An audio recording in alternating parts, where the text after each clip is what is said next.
once again, everybody. This is Barry with Christenson Transportation. We're the trucker's truck. I know one of my recent videos, I went over our CSA numbers, which is the categories that the Department of Transportation lists all important things under, from crashes to hours of service to drug and alcohol to maintenance. Our numbers have continually gone down and down and down. I'm very proud of everybody, but we have one category that's been, and remember, this stuff stays with us for 30 months, so it goes down. The point levels go down the first 6 months, and then every 12 months after that until they fall off. So we could have one bad inspection and it stays with us, and our numbers stay up for quite a while. So every time we add to that, maybe just 3 points, 6 points, it just adds to that percentage that it goes up. So the one that I really want to focus on is maintenance, and this is one I rely on the drivers to do the majority of the preventability findings on, to keep us out of trouble, make sure we're up and running and we don't have any violations. So we ran some numbers in this category, focusing on what is the scale house finding that's repetitive that we need to really zero in on. So there's 3 categories in this that are causing some issue: tires, brakes, and lights. Yeah, sounds like all the categories to me, but tires is probably the one thing that drives me the craziest on, because it's the one thing that they don't wear out, they don't change minute to minute, unless we hit something and put a hole in it. The tread's going to wear down over a long period of time, years, and so there's really no excuse for rolling up on a scale and you've got exposed fabric on a trailer tire where that you can see cords, audible. You pull up on a scale and you've got a drive tire that's off the rim. That means that we've got a flat, we've got a nail or a bolt in that tire, and over a period of time it's lost enough air to where it actually separates from the rim. That's pretty easy to spot. So that tells me we're not doing very good pre-trips.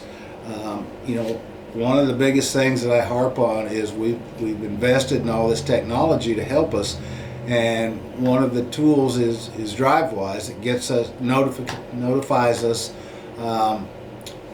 where the scales are, if the scale's open, and it notifies us via voice.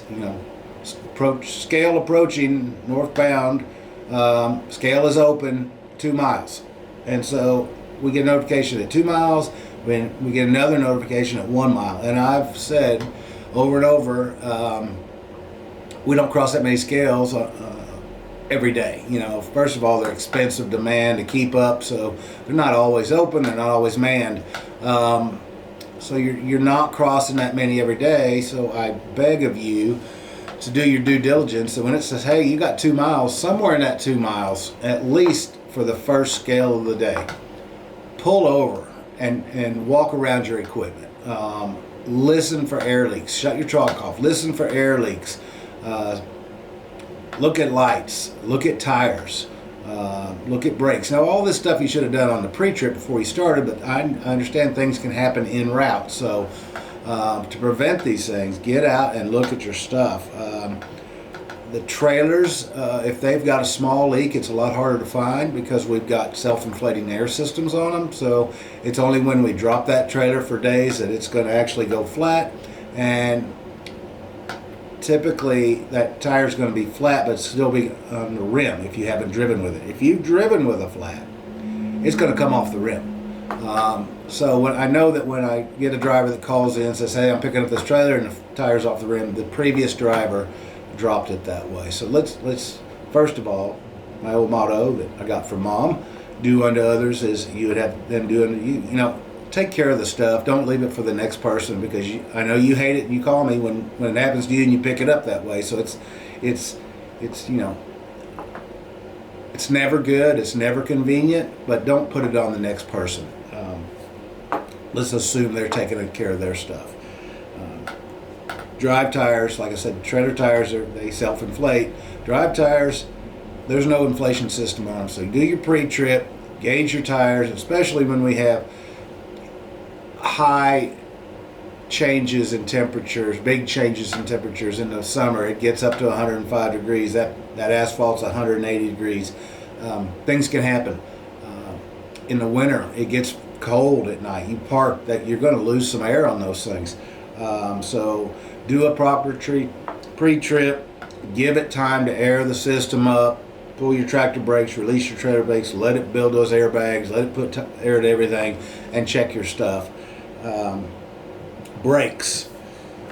Now, they're getting ready, with the improvement in brakes and especially disc brakes versus the drum brakes that we have on the trailer. Disc brakes are kind of covered. They got dust covers over them. They're harder to look at, harder to find. So they're looking at taking that off of the driver. But all of our drive tire brakes and all of our trailer brakes are drum brakes. So there's a big brake pad, and it's got a wear pattern,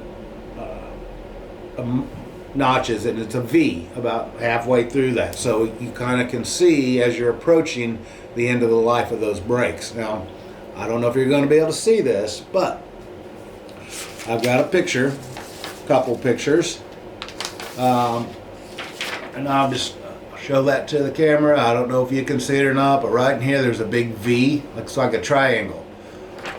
When it gets down to that wear line and the bottom part of that V, that means your brakes are done. They're about quarter-inch thick at that point. That's when you're going to start getting into rivets. They're not going to hold. They're going to squeal. They're not going to work as well. So typically, you can get on one side of the trailer, and if it's at night, get your flashlight, shine it over there, and you can see the rims and the brakes on the other side, and you can see that V. It's very visible. So keep an eye on that stuff. Drive tires are the same way. They've got notches in there. When the notch goes away or it gets small, it starts out big. When it gets small, that's telling you it's time to get brake shoes put on. The other thing is we've been written up for improperly or not functioning slack adjuster systems. Now the slack adjusters, we found that we needed to grease these systems more often to keep them functioning properly, but that doesn't do anything for the brake wear. I've got a picture here, and once again, I don't know if you can see it, but over here on this side, when there's a red band around that brake slack adjuster rod, and when you start seeing red, that means it's past its allowed travel. It's traveling too much. That means your brakes are worn out, or your slack adjuster needs to be fixed. So keep an eye on that. Those are things that the engineers have been nice enough over time to give us easy identifiers, whether it's the V on the pad or the red band around the slack adjuster rod. When that starts showing, it's time to let us know. And Christenson has always invested in good equipment, and we've always taken care of it. We just don't know about it. When we're spread out with 1,100 trailers around the country, and we've got trailer pools and drop yards and customer facilities that hold on to multiple trailers for drop and hook and loading. We don't see them. They don't come through our yard every day where we have people every day going over this equipment. So we rely on the drivers to do this for us. So help us out. The thing about these CSA numbers is they go on the driver too. The company's got to live with it. The driver can leave, but there's PSP reports that show, hey, how many inspections has this driver had at any company he's been with? What did they find? And so that's going to follow you around. And at Christenson, we have what we call a PSP converter. So it takes things like warning violations. It's like, hey, if this was an actual speeding ticket, it's 10 points. The driver got pulled over for speeding, but he talked his way out of that, got written up for improper lane usage, or they find something on the trailer. It tells me that really the root cause of that was something else. And so that PSP converter applies the points that you would get had you been ticketed, actually, and it ranks you. And when we have a new hire apply, we run that report and it says, okay, this guy's got nothing on his MBR, but look at all these warnings they've had for scale house stuff. Had they actually got written up, it changes our whole view of the driver's behavior and the risks that we have with that driver. So we use that internally to yay or nay a new applicant sometimes. So it's not like you can get it and run away to the next place. They're going to have this stuff eventually too. And so the onus is on you. Do it for yourself and help us out. Pay attention to your air, your tires, your brakes, your brake linings, and your slack adjusters. And the majority of our maintenance violations will go away. So let's really focus on that. If you have questions, if you want to come out here and let somebody from the maintenance department or myself show you in person these points that we're showing and pointing out, we can do that to let it really trigger in your mind what we're looking for and what you can do to help us out. So all the other categories, A+, this category, let's get into that A+, because it's the only thing we're really needing to work on right now. We're going to continuously keep up the others, but let's focus our efforts on this right now. And we found out that whatever we focus on, customer-wise, speed-wise, whatever it is that we need to improve on, if we focus on it and stay focused on it and make it a priority, we can have a big direct effect on it. So thanks for what you do. Help me out on this one. Let's get it off the plate and keep being the best we can be, and we're the trucker's truck and safety takes priority. Thank you.